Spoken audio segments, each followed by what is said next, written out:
Hey guys, I'm Arwen, the professional joy seeker. Thanks for joining me. I wanted to talk today, do a little vlog for you, about one of my mottos that's really underserved. And that's, you can only control what's in your own hula hoop. Now, I learned this from my sister back in 2009. I'd had an incident with someone I considered a friend in the community I lived in at that point, who turned out to be not a friend.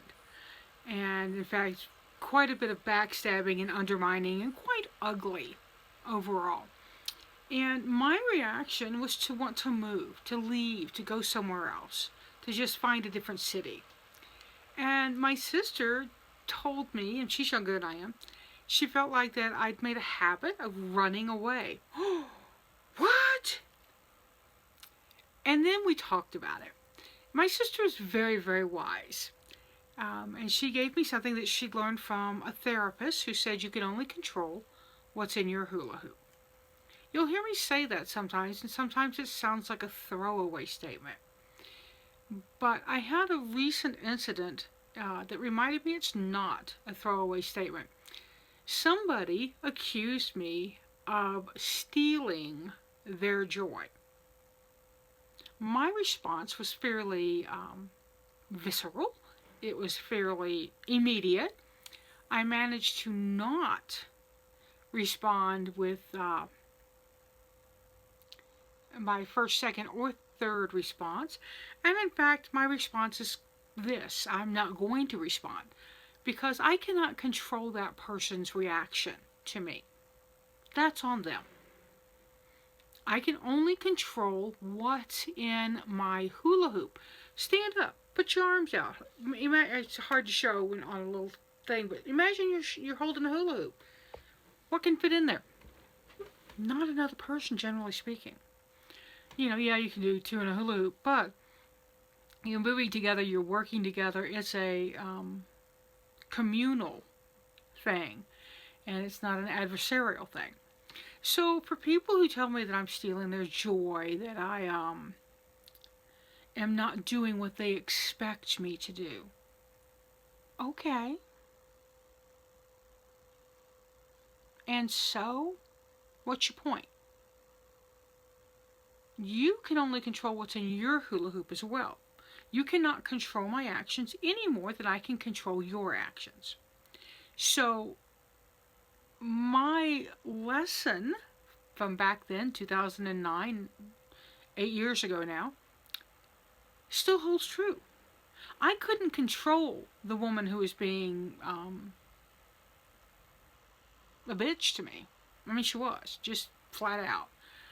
She saw me as a rival and wanted to take me out in that crazy way women sometimes do to one another. I don't know, do guys do that? I don't know. But anyway, I removed myself from her presence and have been removed from her presence for 8 years. With sometimes she would be invited to things that I was invited to. And we were perfectly sociable then. I mean, pleasant, southern pleasant. Hi, how are you? I'm fine, how are you? Kind of thing. But I freed myself from so much craziness in my life by really latching onto and employing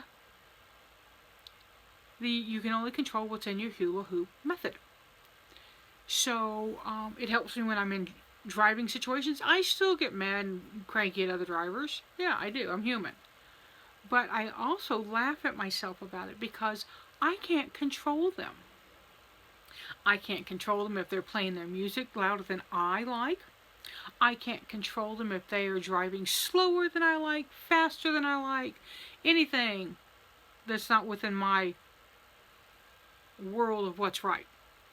So, when you think somebody has stolen your joy or taken your happiness, look in the mirror.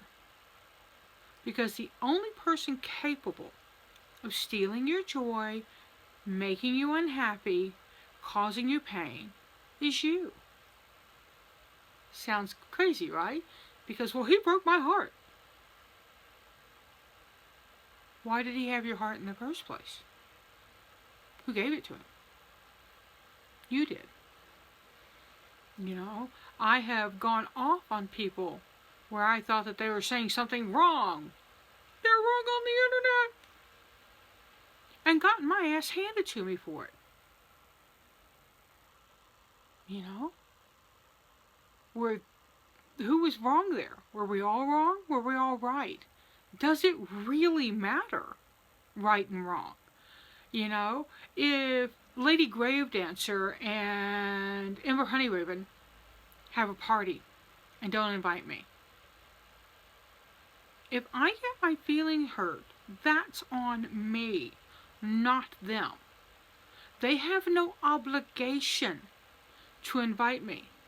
But bitches, if y'all have a party with, never mind. But so why do we set ourselves up for that, right? Why do we give other people our power? My husband does not create my happiness. My sister, Ember, my best friend Kay, they don't create my happiness. They are not responsible for my happiness. I am. Nobody steals my joy. I sometimes give it away. I sometimes allow myself to give into feelings of being upset and angry and unhappy. I create my own situation then. Own your shit, people. And I'll own mine. Yeah, I'll fall down. I'm human, like I said. You'll fall down. You're human.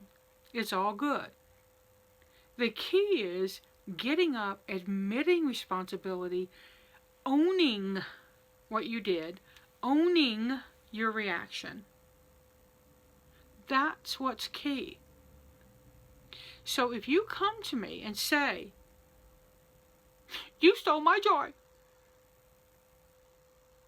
don't expect a reaction from me. I'm not going to pat your head. I'm not going to hold your hand. I'm not going to say, oh, poor thing, I'm so sorry. I'm not. Because it's not my responsibility. Now, if you fall down and hurt yourself, yes, I'm going to help to pick you up. Yes, I'm going to say, are you okay? But I'm not going to take responsibility for anyone's happiness other than my own. I am a joy seeker. I am a joy guide. I want you to come along in the joy patrol with me. I want you to go on the joy journey with me. I want to be there as a partner and a fellow seeker, not as a giver of joy, not as a taker of joy. That's not my job. So you, my darling, wonderful viewers,